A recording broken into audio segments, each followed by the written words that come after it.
Sanibonani Thokoza. Igama lami ngingumduduzi Hlatshwayo ngikhulele eNgwavuma eNyakatho neKwaZulu Natal. Ngisakhula ugogo wayesixoxela izinganekwane ezimayelana nemkhofu, omantindane, ukuthwala, ukuphehla izulu, omamlambo, impundulu, nanokuthi uma uhlanganisa umuthi othile nomuthi othile kwenzakalani, nanokulapha kwesintu noma okwendabuko. Manje sifuna sihambe mina nawe siye kulomhlaba ongaqondakali. Sifunde okukhulu ngawo. Sifunde nokuthi ingabe yiqiniso noma inganekwane nje esasixoxelwa yona ogogo. Asambeni ke.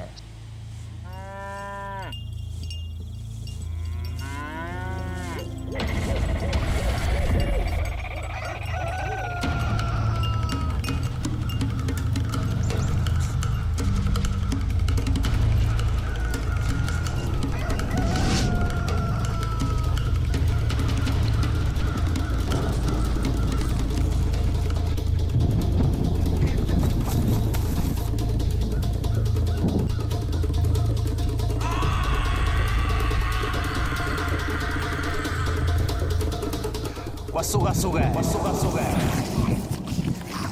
Nina bendovela amandla sinamukele ohlelweni Kwasukasukela. Namhla sizobe sikhuluma kabanzi ngedliso. Konje ngabe idliso liyini? Ubona kanjani ukuthi ke usunedliso? Idliso konje lona ngabe likhishwa kanjani? Ukhuluma ngalolu daba sivakashele ke Mkhulu Biyela ozosichazela kabanzi ngedliso. Idliso lihlukene kaningi. Kunedliso eliyeke lingene kumuntu mayilele nje aphuphe edla. Uma ephupha edla lowo muntu ebese leyo nto ikhanda idliso ngaphakathi. Kuye kufunthi lowo muntu avuke kuseni aphalaze ngemithi ethile yokwenzela ukuthi phela ekhiphe lento kade eyibone ebusuku eyidla. Ngoba idliso elisuke linjalo lisuke likhandwe ngokuthi mhlawumbe ake ngilinganise nje lisuke likhandwe ngokuthi mhlawumbe umuntu athathe lawo mayeza lawa athile noma leyo mithi ethile noma leyo mcakathe ethile ebese eyibhica mhlawumbe noma enyameni noma entweni ethile ezodliwa yileso silwane leso ebese eyithuma leyo nto noma ebese biza igama lalowo muntu ofuna ukuthi aphuphe edla leyo muntu lowo esikhathi ethuma leyo nto leyo ukuthi ayidle lokhu ubiza igama lalowo muntu lowo ukuthi dlana sibanibani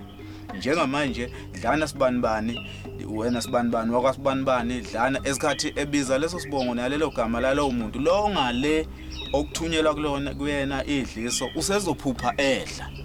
esikhathi ephupha edla lowo muntu kuye kufanele ukuthi aphuthume ngokukhulu ukusheshsha elungashona usuku engaphalazile ngalelo langa lelo noma mhlambe kuye kufanele ukuthi axhumane nomunye umuntu owaziyo mhlambe noma ngamaphupho noma umuntu owaziyo ukuthi mhlambe inkambi lesi zezizulu zisebenza kanjani ayikhiphe leyo nto ngoba kuhambe leyo nto ebesiba into ezomhlupha ebonakala ngoba ehla nje emzimbeni noma ebonakala ngena ukugula okuthile ngaze kuthathwa induku yohlolwa kanti cha idliso nje lisuke lithunyelwe ngumuntu ebese kuba khona idliso leli ke leyithandani elingelihle kahle ngoba liyababulala abantu abaningi kakhulukazi imali zokuthola uvele umuntu onabantu abadala lelo dliso lelo likhandwa ngeinsila zomuntu lowo osuke ufuna ukuthi akuthande noma amthande lowo ebese lezo nsila lezo zixhunyaniswe nemithi ethile esazi khafulo ezothunywa ebese leyo muntu lowo ethatha lezo nsila lezo ihlanganisa naleyo mithi leyo ebese efaka noma ekudleni noma efaka entweni ephuzwayo ebese leyo muntu lowo enikeza leyo muntu asuke efuna ukuthi emthande lowo lelo dliso ke alilihle kahle ngoba abantu abaningi liyabalimaza ngoba kuye kwenzeka ukuthi uthola ukuthi uyalifaka lelo dliso kanti alihambisani nalowo muntu lowo ebese umuntu agule lale phansi ngaze kuthathwa induku impela kuphinde kuthiwa kuyobhulo kanti cha umuntu nje okande idliso wavuthuzela lapha nekudleni isikhathi esiningi ke futhi lelo dliso lingena ngokuthi la ekudleni kunama position okudla lapho ahlala khona okwaziwayo ukuthi usibanibani uqala la ukudla njenga lapha nje lapho ngizoxwayisa nje insizwa isikhathi esiningi uyabona nje uma ngabe kwesinye isikhathi umuntu ezolifaka lo dliso uyeke lifake ebese mboza ngeqatha lenyama uyazi ukuthi lo ozofika adle uzoqala la eceleni akhe esikhathi ekha usekhanala idliso ejabuleke lo muntu isikhathi esiningi futhi lo muntu osuke efakele lo dliso lelo uyeke ehlale efuna ukubona ukuthi isipuni sokuqala siyangena nemlonyeni esikhathi singena noma usengaphuma ngoba siyenzekile leyo ntando yakhe nalelo dliso kalilihle kahle ngoba kuhambe ebese kuba nesimo sokuthi mase liphelile noma lowo muntu usuphuphile ngaphakathi ebese bexabana labo bantu bexabane benyanyane mhlambe omunye phakathi kwabo uhambile wayofuna ukuthi lento ngase ngumthanda kanjeni usibanibani futhi lento ijwayele ukuthi ikuxabanise nanomndeni uma ngabe bethi bakutshena abafowenu noma bethi bakutshela odadewenu uma uyintombazane ube nolaka nje ungakhuzeki lelo dliso liyakwenza ukuthi wehle nasemzimbeni ngoba lidla negazi uyozwa nje isimo sakho sangaphakathi lapha esifubeni uzwe ngathi unezilonda ngaphakathi lisuke selakheleke lapho nothando lwenyuka lwaloya muntu osuke elifakile uma uke wezwa nje ukuthi mhlawumbe usendaweni ukuthi uyoqala ushawe uvalo esikhathi ushawe uvalo ngathi ungahamba khona manje nango12 ebusuku ungahamba yayi lapho uyocinga ukuthi usibanibani lapho kuthiwa ubonakale khona ngabe ngempela yini idliso ke lelo kusuke ngeyilo uthando lona kusuke kuyidliso nje ebese kuba khona leli idliso leli lokuthi umuntu alifake ngenhloso yokuthi ufuna ukuthi usibanibani afe lelo ke uthatha isikhathi eside ukuthi lowo muntu lo mhlawumbe malifakiwe lelo dliso lelo uthola ukuthi imphumela ibonakala mhlawumbe ma lifakwa manje uzothi mayiphuma kade kubuswa lapho esephuma ngesango lapho useyawo usibanibani sekhihliza amagwebu seziyawuyeka khona lapho lelo dliso alilihleke ngoba kusuke lihambisana nobuthakathi phakathi nawo lana amanye nabo ubuthakathi kodwa elibi kakhulu leli lokubulala leli lokuthi umuntu alifake umuntu bese yafa khona lapho elinye ke idliso ileli ke langaphansi lelo dliso ke alilihle futhi nalo kahle alilihle kahle lileli lokuthi umuntu afake ingcabo kuyena mhlawumbe esithweni sangasese ma elifaka lezi ingcabo esithweni sangasese isikhathi efika umlingano wakhe ngeke besaphinde besahlukana labo bantu labo uyoze impela athole umuntu okwaziyo ngempela ukulikhipha ngendlela yokuthi kuye kufanele tabulale phela manje lezi ingcabo ayifakile lapha ukuthi manje phela ziphuphe kwenzela ukuthi uthando nje likwazi ukuhamba kahle lungahambi ngokuthi ngifakwe ngokuthi ebese kuba khona ke leli dliso futhi nalo elithi alifane nalo leli eligcatshwayo kodwa ke leli ke ileli futhi nalo leli la ngaphansi uthola ukuthi umuntu mhlambe uzombiza umuntu odengezini mhlambe nje uzoqoshamela udengezi afake amayeza athile ebese esebiza leyo muntu lo useyozwa leyo mhlambe hayi sengiyamthanda usibanibani mhlambe amphuphe nasebusuku benza njalo kanti idliso lelo idliso la ngaphansi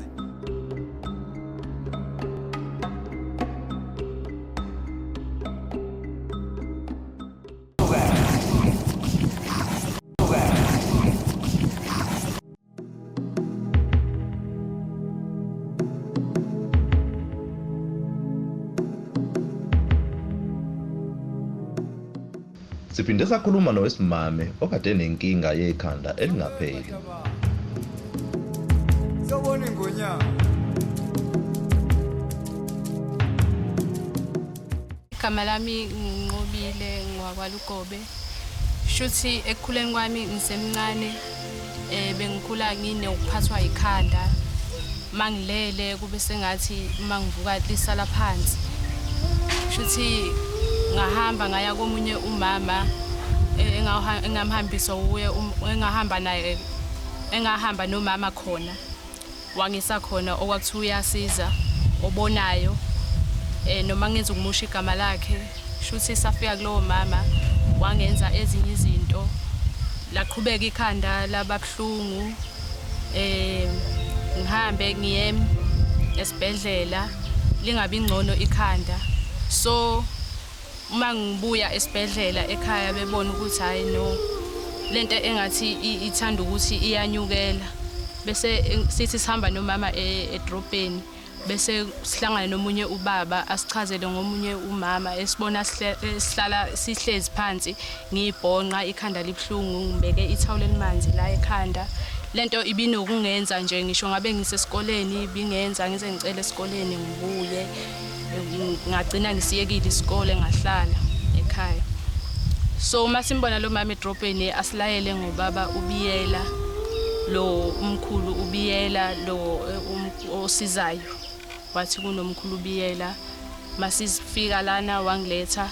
ngafike ngahlala khona. Ngamchazela inkinga yami ukuthi nginekhanda elingapheli nasesikoleni sengize ngaphuma ngenxa yokuthi ikhanda alifuna ukuphela.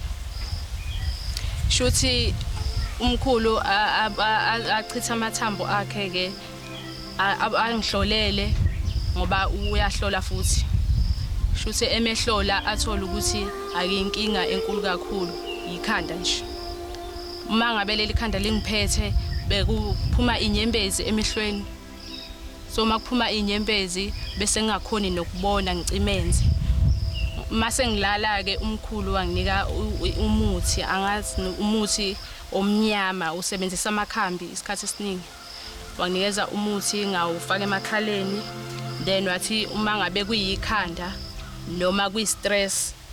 kuzocaca. Ngesikhathi umkhulu enginika lo muthi lo engawufaka emakhaleni, ngafike lobuthongo ngalala. Ekulaleni kwami mhlambe kwaba it's almost 5 hours ngalala. Uma ngivuka ngathimula kwakhona izinto eziphumayo like engathi kungamanzi. Ngathimula kwaphuma then ikhanda langabe sababikho. Nenyawo ke nazo bezingiphatha. Wangicaba enyaweni, inyawo bezinakho ukuvuvukala nje isikhathi esiningi. Mangabe ngihamba ibanga elide bese ziyavuvukala. Wangicaba kwakhona izinto angenza zona, ngifaka emanzini ashisayo ngithoba njalo mangilala, nasekuseni mangivuka ngithoba, ngagcina sengi-right, sengiyakhona ukuthi ngihamba ibanga elide ngenyawo, ayisabi kuhlunga inyawo, nekhanda alisezelanga ngiphatha manje ngoba ngilana nje ngasizakala kakhulu. Ngisahlezi ke ngisalinde ukuthi liphele ngempela ikhanda noma mhlawumbe into ezobuye ingibuyele.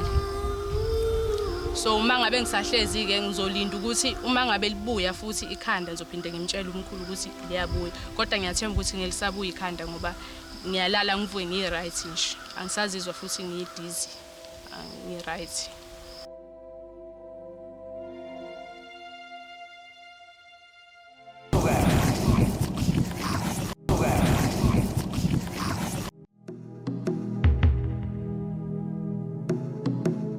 Namhlanje sivakashela indawo yaseDlangezwa la kuhlala khona umkhulu Biyela ongumelaphi wendabuko. Usesiza abantu abaningi ke abaneyinkinga zesintu. Nangu umkhulu Biyela esilandisa ngomsebenzi wakhe. Sawona ingonyama.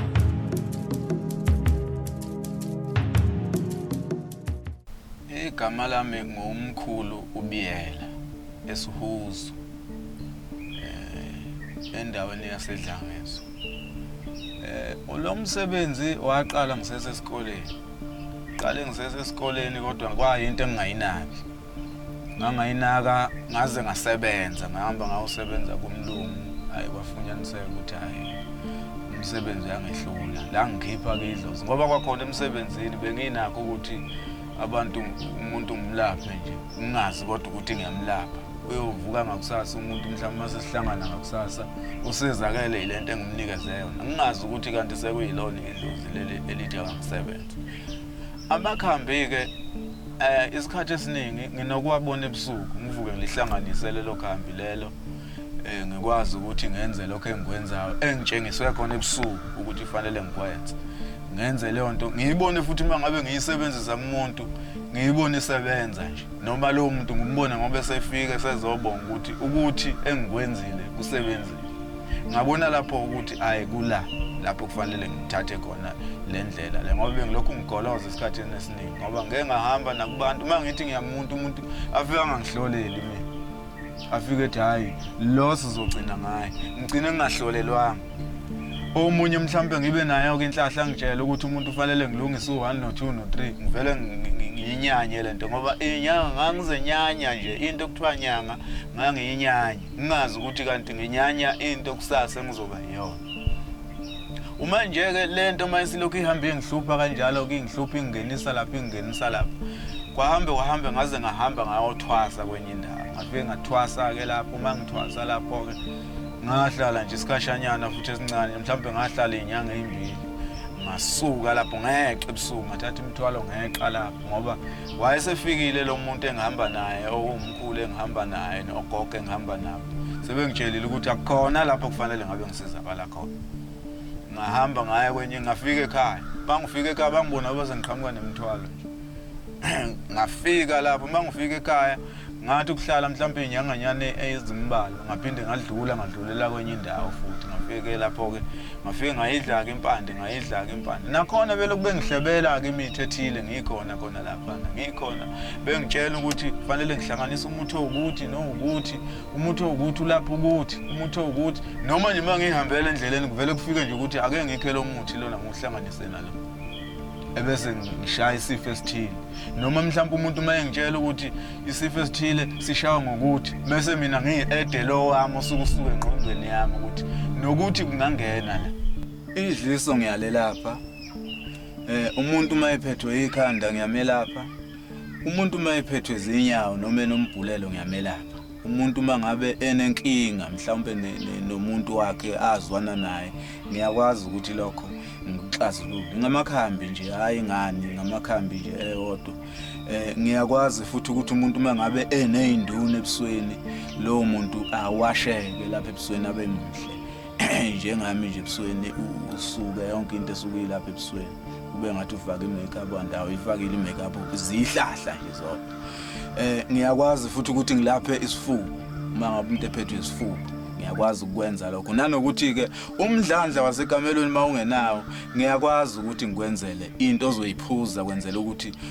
uqala uchathe mhlawumbe bese uphuza into ethile bese ukwazi ukuthi umdlandla bese uba nawo ke wasekamelweni ngilapha ngamakhambi nje ngeyihlahla ngilaphe cha icubu zabantu angiyisebenzisi ngoba la ebunyangeni akufanele usebenzise izinto ezinjalo idlozi liyakushaya mawenza njalo ngilapha nje ngeyihlahla nanokuthi ke ngihlanganise nje ihlahla bese ngishaya leso sifo leso osuqhamuke naso noma leyo nkinga usufike nayo bese ngikwazi ukuthi ngigibele phezulu kwayo leyo nkinga leyo ngiyiqede lana ke ngitholakala eSuhuzu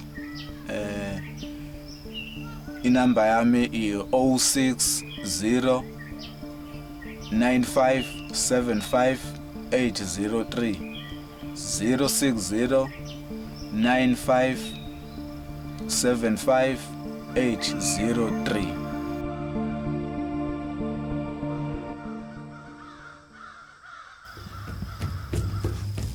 lo muthi ke umuthi obomvu lo uhlanganiswe yonke imithi ebomvu lapha yokulwa nezichitho lapha ukugquma okuphalaza lo muthi nakhona lapha emthini awuveli umuthi ubunyele umuthi uyawukala kunezikalo zakhona khona umuthi okalwa nge-teaspoon khona umuthi okalwa ngespoon kufanele uwazi ukuthi lapha ngifaka 3 lapha ngifaka 2 lapha ngifaka 1 ngabe lapha ngifaka 5 kufanele uzazi izikalo kubalulekile lokho ukuthi uzazi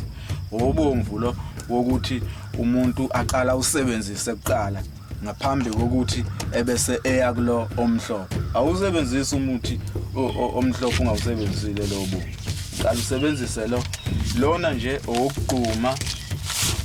uqala ususe lezi zinto osukuhamba nazo ngamathunzi qala ususe zona kuqala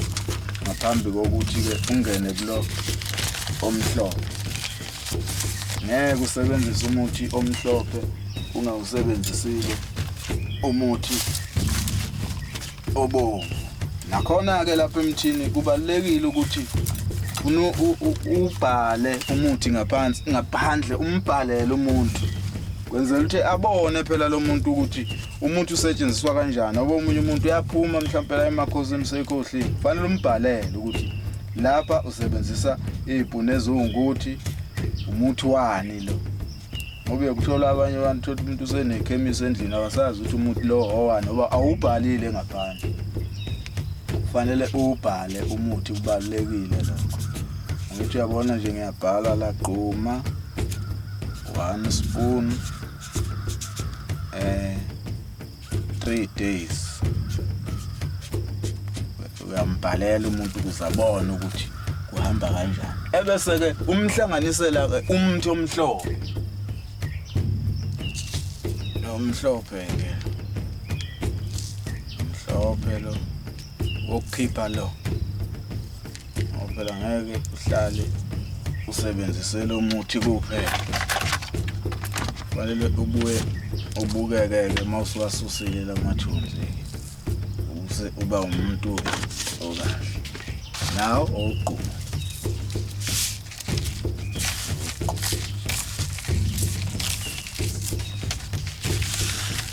yakhuluma futhi moqhuma uthule ngoba esikhathi uthula umuthi akazi ukuthi ufanele wenzeni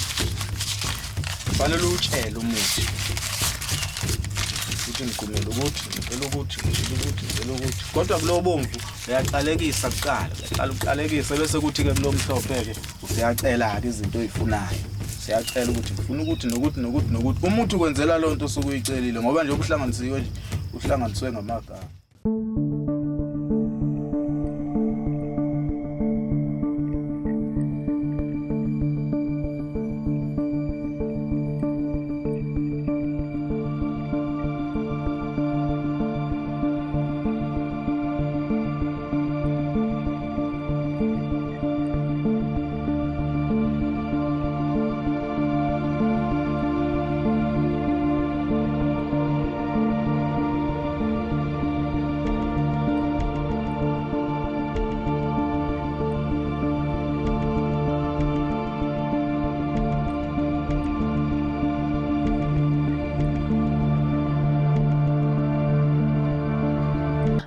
Ufisa ukuthi ithimba lethu livakashele endaweni yangakini enenkinga thatha le number ebhalwe phansi Kwasukasukela mbukeli siyaliqoqisa uhlelo njengamanje sizobonana ngeviki elizayo Ngiyanibingelela nibingelela uDokotela uDlamini owaziwa ngomzimba ukhalimali Dokotela uDlamini namhlanje niphathele ama product anjengembiza yakhe ebizwa ngomathatha kanye izifo kubantu abasuke begula uthotha umuntu nama ulcer umuntu uphethwe isinye umuntu uphethwe izinso umuntu ingane akayitholi ngenxa yesinye singekho right umuntu uphethwe ngamadolo umuntu uphethwe ushukela unezilonda nansi imbiza kaDokotela uDlamini namhlanje siyiphethe othola ukuthi mawusuyiphuza noma abuthi uphethwe ibhande 3 days mawunebhande suke silishayile sibe nentambo le okuyona ngiyiphethe njengamanje esize itheni kubantu abanezitha athi umuntu uDlamini mangifaka intambo yakho makukhona abantu enixabene nabo noma ngizohlangana nomuntu ngizwa ngekhuzu leli ukuthi kukhona okuthile okufuna ukungivelela le ntambo isize itheni kubantu othi mina nginezitha nginabantu abangifunayo bangithumelela ngotikolosho bangithumelela ngomamtsotsi mkhove ebusuku le ntambo iyakuvikela ikivikela umuntu bemthumelela ngezilwane iyo le ntambo le yezitha ewu200 uma uyidinga uzoyithola ngo200 kanye nembiza leyade ngiyiphethe uyithola ngo200 ngoba ngenzela ukuthi nama prize ngiwasha abantu bakwazi ukwathola bese kuzoba isiwasho semali uma ngabe ukuthi une problem yokuthi imali ayihlali kuwe esandleni nasi isiwasho semali si100 ukuthi imali ihlale khona enye ke induku okuthiwa umnabise lapho ke masikhuluma ngekamera sikhuluma ngalezi zinto nanga umnabise iqondelene nokuthi lena ke ikamera kuphela kodwa makuthiwa nje ufuna ukuya ekamereni ufuna ukuvakasha ufuna ukwenza show nansi imbiza okumele uyithole okuthiwa umnabise